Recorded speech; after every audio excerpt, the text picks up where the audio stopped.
সালাউদ্দিন কাদের চৌধুরী নামটা অনেক বড় হয়ে গিয়েছিল, আর এই জিনিসটা শেখ হাসিনার সহ্য হচ্ছিল না। আমার বাবা খালি একা না, অনেককে এইভাবে করে টর্চার করা হয়েছে। তারা হয়তো আমার বাবার মতো প্রমিনেন্ট পলিটিশিয়ান ছিল না, কিন্তু অনেক ব্যক্তিরা আছে যারা এখন ঠিকমতো হাঁটতে পারে না, ঠিকমতো ঘুমাতে পারে না, ভয়ে থাকে যে আমার উপর দিয়ে কী টর্চার গিয়েছে। ওই ভিক্টিমের মধ্যে আমার নামও আছে। সব কিছুরই বিচার হবে ইনশাল্লাহ। অনেক কিছু আছে, কিন্তু প্রায়োরিটির মধ্যে এক নম্বরে কিন্তু হচ্ছে যে আমার বাবার নাম আমাদের ক্লিয়ার করতে হবে।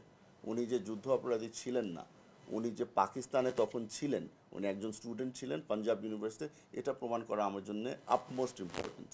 হ্যাঁ, আপনি যে কথাটা বলেছেন যে আব্বারকে টর্চার করা হয়েছিল, অফকোর্স আমরা সেটার বিচারও চাই। তবে যে ব্যক্তি চলে গেছে উনি আর ফিরে আসবেন না। যেটা রেখে গেছে আমাদের জন্য ওটা হচ্ছে ওনার নাম। ওই নামটাকে আমাদের ক্লিয়ার করতে হবে। যারা যারা বহাল তবিয়তে আছে তারাও জেনে নেক যে বাংলাদেশে এমন একটা সরকার বর্তমানে আছে, আর ইনশাল্লাহ সামনে একটা সরকার আসবে যারা বিচার করবে। এরা কেউই পার পেয়ে যাবে না। কারণ আমার বাবা খালি একা না, অনেককে এইভাবে করে টর্চার করা হয়েছে। তারা হয়তো আমার বাবার মতো প্রমিনেন্ট পলিটিশিয়ান ছিল না, কিন্তু অনেক ব্যক্তিরা আছে যারা এখন ঠিকমতো হাঁটতে পারে না, ঠিকমতো ঘুমাতে পারে না, ভয়ে থাকে যে আমার উপর দিয়ে কী টর্চার গিয়েছে। ওই ভিক্টিমের মধ্যে আমার নামও আছে।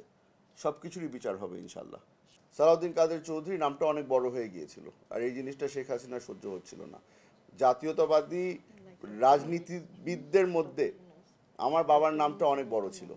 আপনি হয়তো দেখবেন যে যতগুলি আমাদের ডানপন্থী রাজনীতিবিদ আছে অথবা ছিলেন, বেশিরভাগের উপরেই কিন্তু এই ধরনের জুলুম হয়েছে। আপনি ইলিয়াস আলী সাহেবের কথা চিন্তা করে দেখেন, আপনি সালাউদ্দিন আহমেদ সাহেবের কথা চিন্তা করে দেখেন, সবগুলি ব্যক্তির উপর দিয়ে কিছু না কিছু ঘটেছে। আর এই জিনিসটা আপনাদের আপনাদের জেনে রাখা উচিত যে মানে আমরা যাদেরকে বিচারের আওতায় আনতে চাচ্ছি সকলেই কিন্তু এক ব্যক্তির অর্ডারেই কাজ করছিল, শেখ হাসিনা। এখানে চেইন অফ কমান্ড বলতে সব কিছু গিয়ে ওনার পায়ে গিয়েই পড়ে। তো আমাদের সবার সবার ইচ্ছা, আমাদের সবার বিশ্বাস যে একদিন না একদিন শেখ হাসিনার বিচার হবে। সেই জিনিসটাই বাংলাদেশের মানুষ তাকিয়ে আছে। আমি একটু সংশোধন করে দিই। আমার বাবার অনেক আত্মীয় আওয়ামী লীগ সরকারেও ছিল। আমার বাবার আমার মায়ের অনেক আত্মীয় বর্তমান সরকারেও আছে। আমার পরিবার অনেক বড়। কোনো সরকার পার পায় নাই যেখানে আমার পরিবারের সদস্য নেই। আমরা কোনো সময় কারোর কাছে ভিক্ষা চাইতে যাইনি। আমরা সবসময় গিয়ে বলেছিলাম যেটা ন্যায় সেটার পক্ষে যেন তারা দাঁড়ায়। অনেকেই চেষ্টা করেছিল, এখানে আমি আপনাদের সকলের সামনে বলে দিতে চাই, এখানে আমার আত্মীয় স্বজন যারা ছিল সকলেই চেষ্টা করেছে, কিন্তু ওই যে শেখ হাসিনা, তার সামনে কিছুই টিকে না। এখানে এখানে আপনার আপনার আপনার বর্তমান বর্তমান যে কাঠগড়ায় দাঁড়ানোর কথা শেখ হাসিনা, তার আশেপাশের ব্যক্তিরাও কিন্তু আমার বাবার জন্য গিয়ে সাক্ষী দিয়ে এসেছিল। তাদেরও হয় পরের দিকে দরজা বন্ধ হয়ে গেল, তাদেরকেও হেনস্থা করা হলো। তো এই জিনিসটা কিন্তু আপনাদের মাথায় রাখতে হবে যে কার সাথে আপনারা ডিল করছিলেন। তখন এখানে আপনারা সাংবাদিকরা যারা আছেন, আজকে আপনারা সকলে এখানে আসতে পেরেছেন। ওই সময় যদি আপনারা এখানে আসতেন, বাইর হওয়ার সাথে সাথে হয়তো বা ডিজিএফআই আপনাদেরকে তুলে নিয়ে যেত। ওই ধরনের সিচুয়েশনে আমরা ছিলাম। বাংলাদেশ অনেকটাই পরিবর্তন হয়েছে। আশা করছি যে এখন আমরা একটা সুযোগ পেয়েছি ন্যায় বিচার পাওয়ার জন্য। আমরা আবেদন করব রোববারে ইনশাল্লাহ, আমরা আবেদনটা তাদের কাছে পৌঁছে দেব। আমি আমার বাবাকে জিজ্ঞেস করেছিলাম এটা, আমি ওনাকে সরাসরি জিজ্ঞেস করেছিলাম যে আব্বা তুমি কি কোনো মার্সি পিটিশন ফাইল করেছো নাকি না। তো আমার বাবা, এটা সকলেই জানে, আপনি আবারও জিজ্ঞেস করেছেন, আবার বলি, আমার বাবা বলছে 6 ফুট 2 ইঞ্চি লম্বা মানুষ, মাথা কারোর সামনে নিচু হবে না। আমি আল্লাহর কাছে যাচ্ছি গিয়ে, আমি আল্লাহর কাছে গিয়ে আমি বিচার চাবো। তো এখানে মার্সি পিটিশনের বিষয় তো আসেই না। যেই কাগজটা হয়তো আপনারা আমার হাতে দেখেছিলেন, ওটা একটা রিট্রায়ালের পিটিশন আমি নিয়ে গিয়েছিলাম রাষ্ট্রপতির কাছে।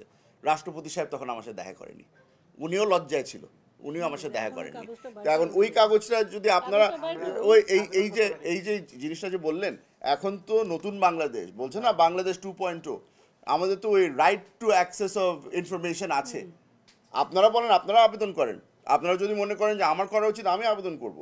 যেখানে সরকারের কাছে যদি কোনো মার্সি পিটিশন থেকে থাকে, আমিও দেখতে চাই, আমিও দেখতে চাই।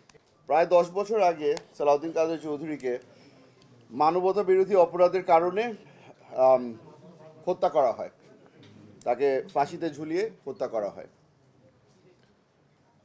শেখ হাসিনার এইম খালি একটাই ছিল তার প্রতিপক্ষ যারা আছে, যারা জাতীয়তাবাদীতে বিশ্বাস করে, তাদেরকে যেভাবে করে হোক না কেন তার রাস্তা থেকে সরিয়ে দেওয়া।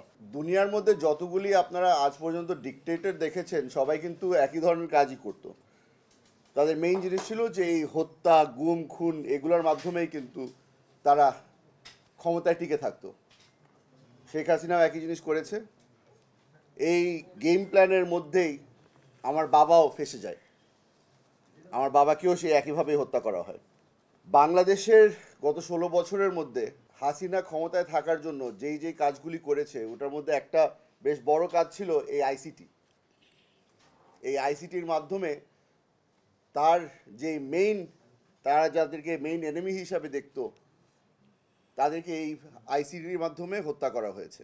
সালাউদ্দিন কাদের চৌধুরীকে যদি শেখ হাসিনা চেত, হয়তো একটা গুলি দিয়েই হত্যা করতে পারতো, কিন্তু তার লক্ষণ কিন্তু ওটা ছিল না। তার লক্ষণ ছিল যে আব্বার যে লেগেসিটা আছে, আব্বার যে রাজনীতিটা আছে, সেটাকে ধ্বংস করে দেওয়া। আমার বাবা যেহেতু একজন ন্যাশনালিস্ট হিসেবে পরিচিত ছিল, তার এই চিন্তাধারাকে সে ধ্বংস করতে চেয়েছিল। এই আইসিটিটাও, আমরা যেই আইসিটির কথা বলছি,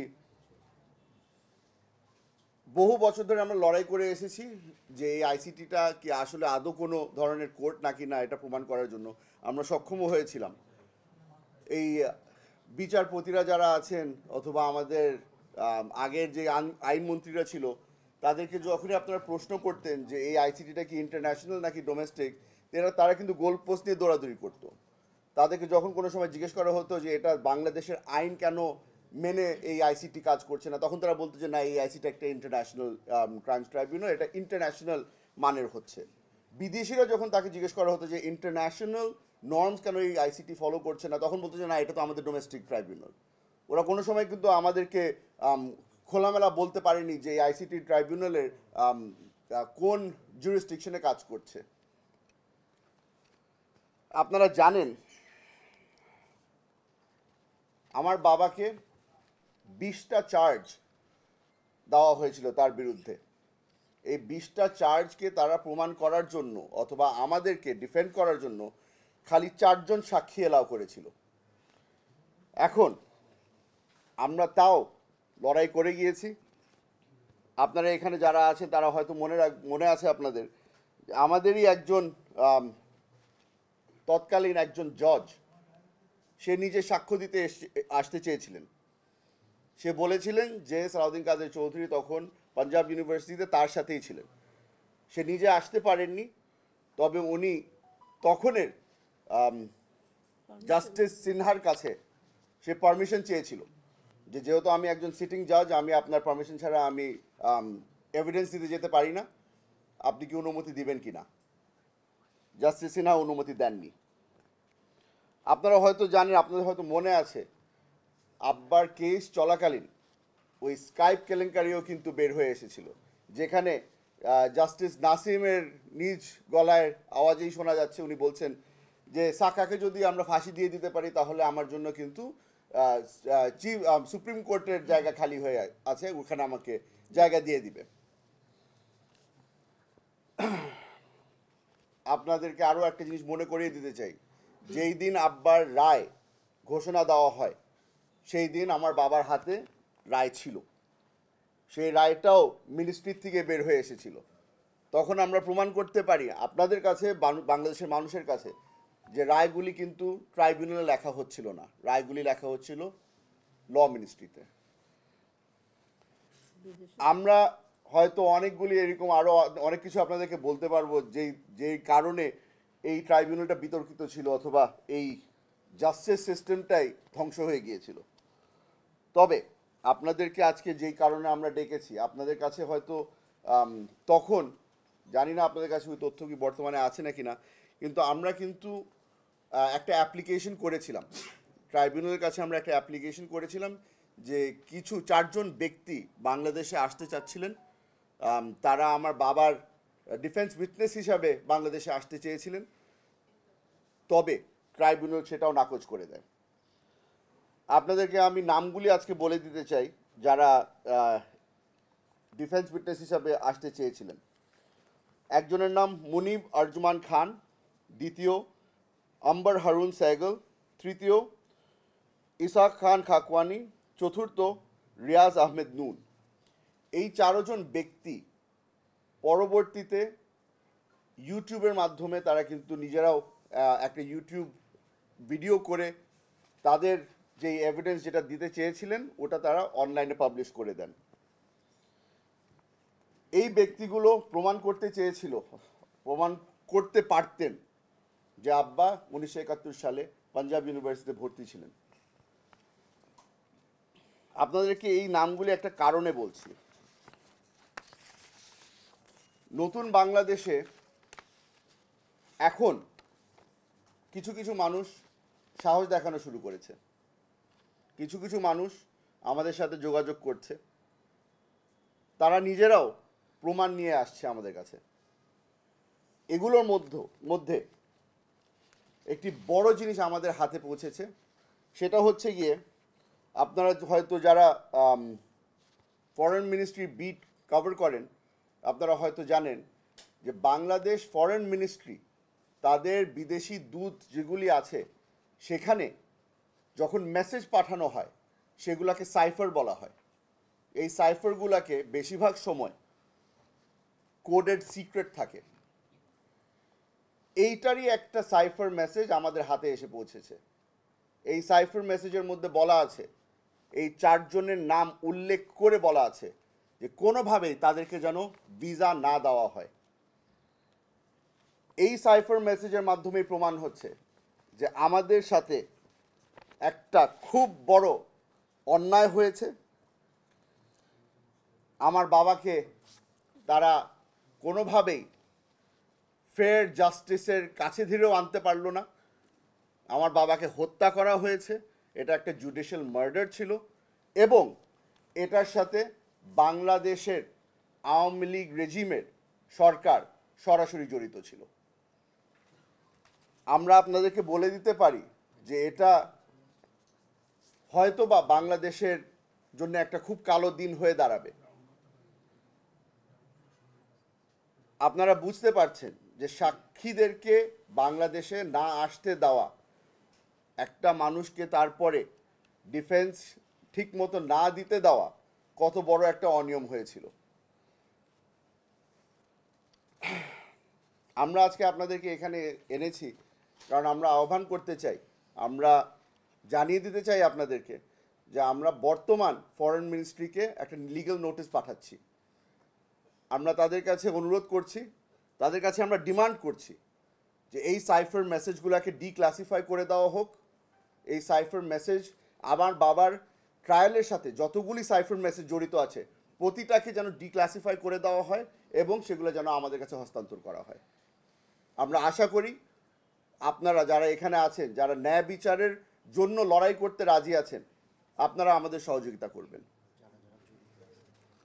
আমরা শেষে আরেকটা জিনিস এই সরকারের থেকে চাচ্ছি, আমরা চাই যে এই সাইফার মেসেজ অথবা এই অনিয়ম এটার সাথে যারা যারা জড়িত ছিল, আওয়ামী লীগের ফরেন মিনিস্ট্রির মধ্যে যারা যারা জড়িত ছিল তাদের সকলের নাম যেন বর্তমান সরকার প্রকাশ করে। আবারও বলছি, এই কাজের মধ্যে এটা অনেক বড় একটা কাজে আমরা উদ্যোগ নিয়েছি, আপনাদের সহযোগিতা আমরা কামনা করছি। আশা করি আপনারা আমাদের পাশে দাঁড়াবেন। এগুলি আমরা মিডিয়া ট্রায়ালের জন্য করছি না, আমাদের কাছে অলরেডি যেই এভিডেন্স আছে এই এভিডেন্স নিয়ে আমরা সরাসরি কিন্তু আবার হাইকোর্টে যেতে পারি। কিন্তু আমরা চাচ্ছি যে আমরা এই সরকার এবং এই বর্তমান জুডিশিয়ারিকে সম্মান দেখিয়ে তাদের সহযোগিতা নিয়েই আমরা আবার কোর্টে যাব। আশা করি আমরা প্রমাণ করতে পারবো যে সালাউদ্দিন কাদের চৌধুরী নির্দোষ ছিল এবং তাকে জুডিশিয়াল মার্ডার করা হয়েছে। আপনারা এখানে এসেছেন, আপনাদের সকলকে ধন্যবাদ জানাচ্ছি। আমার ফ্যামিলি হয়তো কিছু কথা বলবে, আর অথবা আপনাদের যদি কোনো প্রশ্ন, যেহেতু একটা নতুন এভিডেন্স এসেছে আর অবস্ট্রাকশন অফ জাস্টিস যেহেতু হয়েছে আমাদের সাথে, এটা আমরা আইনজীবীদের সাথে আলাপ করেছি যে এটা কিন্তু একটা গ্রাউন্ডস ক্লিয়ার করে দেয়। আমরা রিটের মাধ্যমে হয়তো ইনশাল্লাহ আমরা কোর্টে যেতে পারবো। তো আশা করছি যে এটা সিদ্ধান্তটা আমরা ফাইনালাইজ করে অন্তত আমরা যদি সরকারের সহযোগিতাটা পাই, এগুলো যদি ডিক্লাসিফাই হয়ে যায়, তাহলে ওই এভিডেন্সটা নিয়েই আমরা আবার কোর্টে যাব।